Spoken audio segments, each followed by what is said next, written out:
तो time management एक कला है, एक आर्ट है। अगर आप इस टाइम मैनेजमेंट को सीख जाते हैं तो नीट जैसे बड़े एग्जाम को क्रैक करना आसान होगा।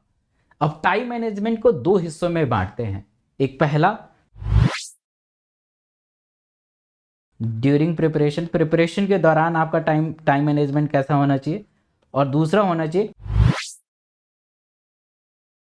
During exam. ये दोनों ही बहुत ही इंपॉर्टेंट पहलू हैं अगर आप वाकई नीट को क्रैक करना चाहते हैं। कई दफ़ा ऐसा देखा जाता है कि स्टूडेंट बहुत अच्छा करते हैं, उनकी तैयारी बहुत अच्छी होती है, वो 3 घंटा 20 मिनट जो मिलता है नीट के अंदर, वहाँ पे टाइम मैनेजमेंट वो नहीं कर पाते हैं। किसी सब्जेक्ट को ज़्यादा टाइम दे देते हैं, किसी को कम दे देते हैं।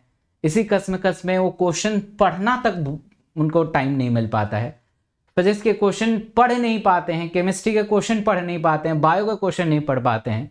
जब उनका पेपर ही छूट जाता है तो आप इस नीट के रेस से खुद ही छूट जाएंगे। तो टाइम मैनेजमेंट एक आर्ट है, एक कला है, जिसको आपको सीखना पड़ेगा। सोचिए कि जो नीट में 720 में से 700 प्लस स्कोर करता है, उसके लिए भी भगवान ने 24 घंटे दिए हैं। और जो नीट में सिर्फ 200, 300, 400 स्कोर करता है, तो उसके लिए भी 24 आवर ही है। यानी एक ऐसा स्टूडेंट जिसको पता है कि उस 24 घंटे को किस हिसाब से यूटिलाइज करना है जिससे मेरा सिलेक्शन हो जाए, जिससे मैं सेलेक्ट हो जाऊं। और जो स्टूडेंट जो सेलेक्ट नहीं हो पाता है, उसको पता नहीं है कि उस 24 घंटे को कैसे यूटिलाइज करें। आज हम इस वीडियो के माध्यम से जानेंगे कि हम अपने 24 घंटे को कैसे प्रोडक्टिव भी बना सकें, ताकि अभी से पढ़ के नीट को क्रैक किया जा सके।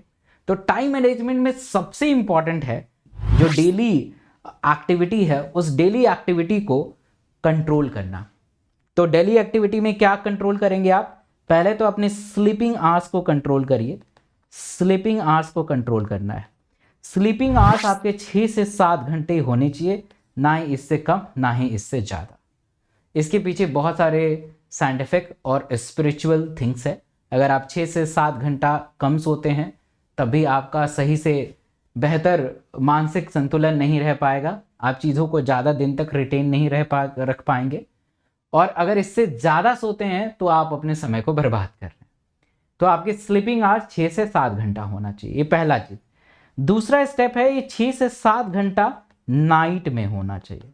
नाइट में होना चाहिए, दिन में ऐसे टुकड़ों में नहीं होना चाहिए, नाइट में होना चाहिए और कॉन्टिन्यूअस होना चाहिए। कॉन्टिन्यूअस होना चाहिए, राइट, कॉन्टिन्यूअस होना चाहिए। नाइट में होना चाहिए और कॉन्टिन्यूअस होना चाहिए। अब रात में कभी भी हो सकता है, आप 12 बजे सोने जा सकते हैं, 1 बजे सोने जा सकते हैं, 2 बजे सोने जा सकते हैं, 3 बजे सोने जा सकते हैं, 4 बजे सोने जा सकते हैं, क्योंकि बहुत सारे स्टूडेंट रात में ज़्यादा पढ़ते हैं।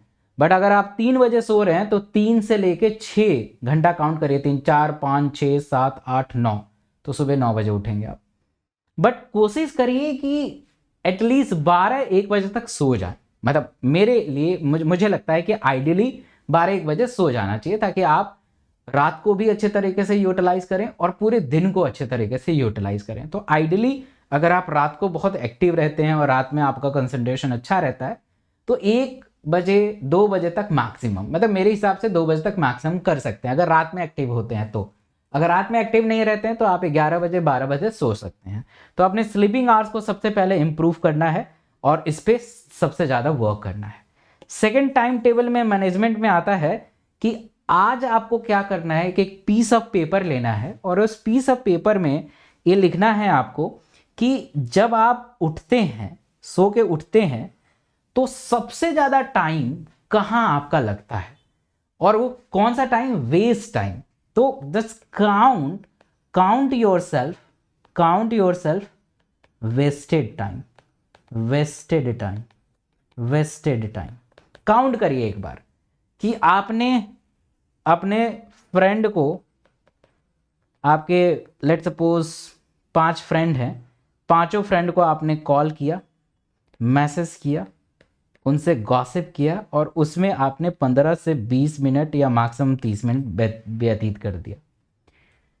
उसके बाद आपने यूट्यूब पे फालतू वीडियो देखा, इंस्टा रील चलाया, फेसबुक पे बतियाया, ठीक है, इसमें आपने 1 से 2 घंटे ख़त्म कर दिए। पड़ोसी से बात किया, फैमिली मेम्बर से बात किया, उससे अपने समय को बर्बाद किया।